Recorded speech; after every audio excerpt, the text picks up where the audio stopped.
Hi everyone and welcome back to another video. Today we're trying something completely new and something I hope is exciting for you guys.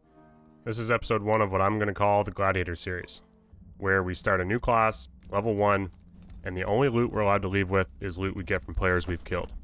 So yes, that means if I kill mobs, I don't actually get to loot them.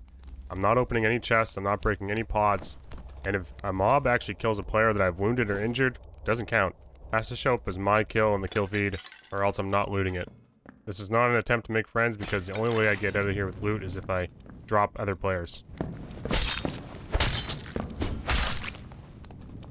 Just a note, I don't actually intend on stopping these just because I die. I expect to be dying a lot and PvPing 1v1 a lot. So we're going to get started in the Goblin Caves, which I think is the perfect arena for our Gladiator, and then just see where it goes. So because the server was acting a little weird and I didn't record the first one quite the way I liked, so I'm actually going to kind of just take some quick shots out of the first one and then show you guys the full run we have on the second one, which I think you'll really enjoy.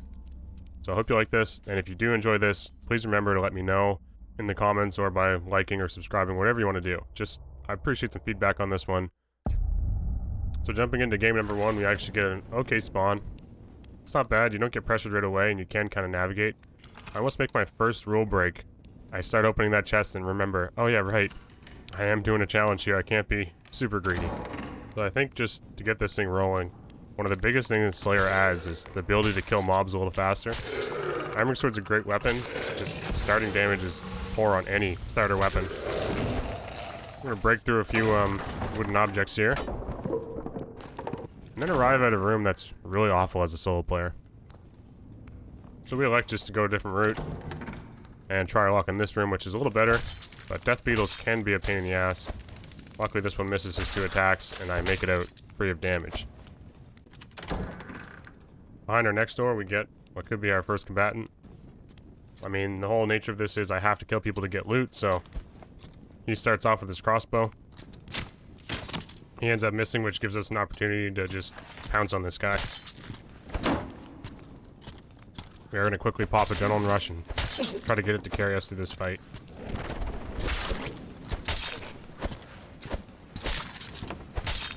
Luckily those 2 headshots hit because I don't know what was going on with the server there, but that was incredibly close. Now with every little piece of gold being so valuable this early on, my plan now is just get out of here. We get some pots, we get a few items we might be able to use in the future, and hopefully, you know, everything goes well from here on out, but we're really low HP. So we're going to rest up in the corner, which I won't bore you guys with. Like many of you have said, you know, drinking a pot before resting is actually beneficial because it increases the amount of basically restorable HP you can do. So we get decently recovered, and I'm going to use my freebie bandage to top up again. Probably should have used that before I rested, I know, but things happen. I am smart enough to remember, or at least check again, because there are boots that I should have looted the first time, which will be very helpful. That was kind of the big moment from this first raid or run, and nothing really happens after this. I kill a few mobs, and the lovely portal spawns right up top where we were kind of hanging out. Then we bank the stuff we got away with, which isn't much, but it will be helpful, and we're going to jump right into game number 2. Fighting barbarians like this are going to be a real challenge. Yeah, like that thing just basically one-shots you. Especially level 20 or level 15. Oh man. So game number 2. We actually are going to have a really tough time if we end up having to fight that barb. And I'm just hoping, deep down I'm hoping he isn't the guy that spawned in this really close spawn that we're about to head to.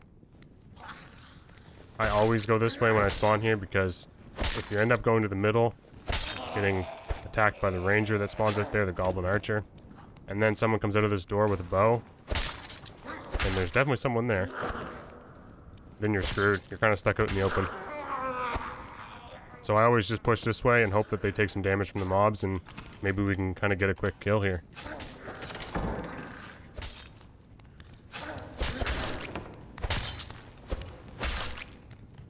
That poor guy was so occupied with these goblins, he had no idea I was there, so pick up an easy kill and a good start, because if he didn't use his bandage, that will be very helpful.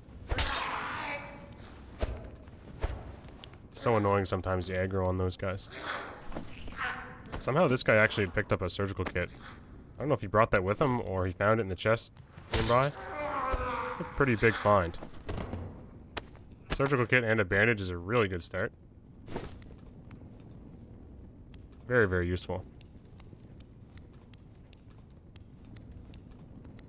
So we're gonna have to play this really slow. I mean, you don't do a whole lot of damage, and if I run into that barbarian, it's pretty much game over unless I run away from him.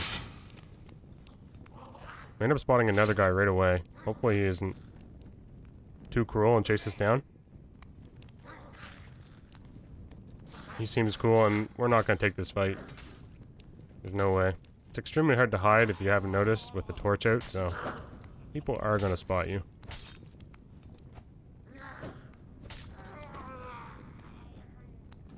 Yes, he's a friend. Okay, good. Even though it would have kind of been interesting to push him right there, seeing how he just popped one of his heals. Might have been pretty low, but we'll wait for a better opportunity. We're gonna turn the torch off and just kind of chill here for a bit. This guy ends up just leaving us alone, which is super nice of him. I would have definitely come down here and tried to kill me. If I were him, I would not be letting someone just lurk. He eventually moves off, so we kind of creep our way up out of the shadows, but we catch a little bit of movement to our right that doesn't sound like the first guy. So I'm still really nervous that it's that barbarian. But we gotta get out here eventually and get with zone.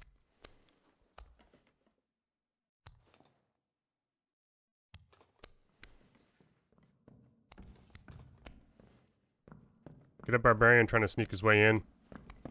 Doesn't look like the guy with the felling axe, so this is a fight we could probably handle. Set the time, everything very well.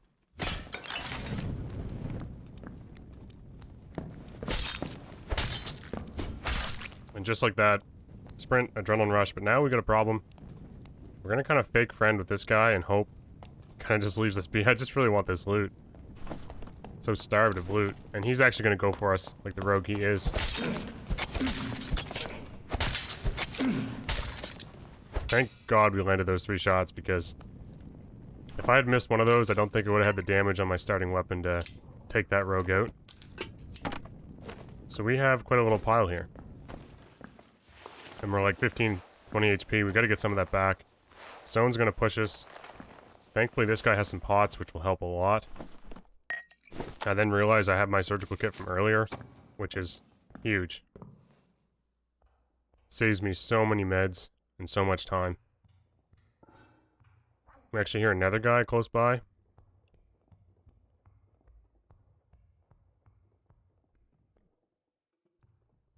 Here's some light footsteps on my left, so we need to get this loot and get moving, because this will help us so much.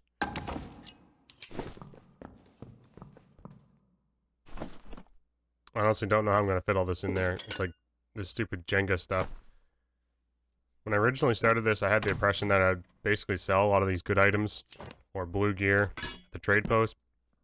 But I think I'm just going to go with the straight up, no trading, no nothing, and just keep it like that. So our ranger comes back. Thank God he's a friend, because he basically allowed us to do all this and not destroy us. We'll take these moments. On a different day, when I get a little bit more gear, I'm going to be trying to kill all these guys. There'll be no friends. Now we have to find a place to put all this. I'm trying to fit that crystal sword in here somewhere. Or just anything. I mean, it's so frustrating when you get a bunch of odd-sized things. Anyway. I don't think we're going to be able to get it in there. I really want that helmet, actually. Because if I don't take Slayer, I will be able to use that helmet. So it's something I'll definitely be switching to eventually. This is stressing me out big time. Now Zone's pushing us and we don't end up getting the helmet, I don't think. Super sad. There's probably a way, and you guys probably could have figured that out a little better than I could. So now we're just going to hope a portal actually spawns somewhat close to us. This spot's actually really nice because you can go up and down the levels quickly, even though the place underneath you is pretty dangerous.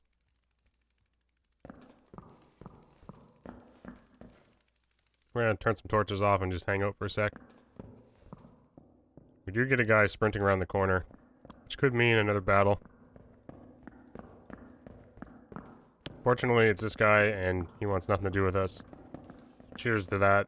I just want to make it out of here with some starting stuff because I'm excited where I'll be able to take this gear and what I'll be able to try to do with it. I don't plan on staying in Goblin Caves forever.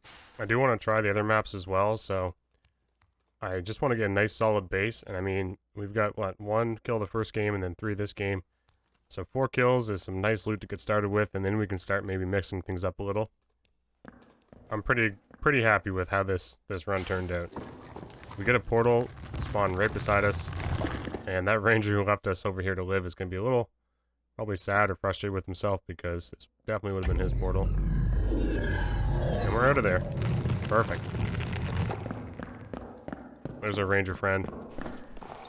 His gear wasn't actually that amazing. However, a quick shot with a longbow into a basically bare-chested or gearless fighter class really hurts. I don't have projectile resistance perk yet, so I probably would have been destroyed if he'd wanted to.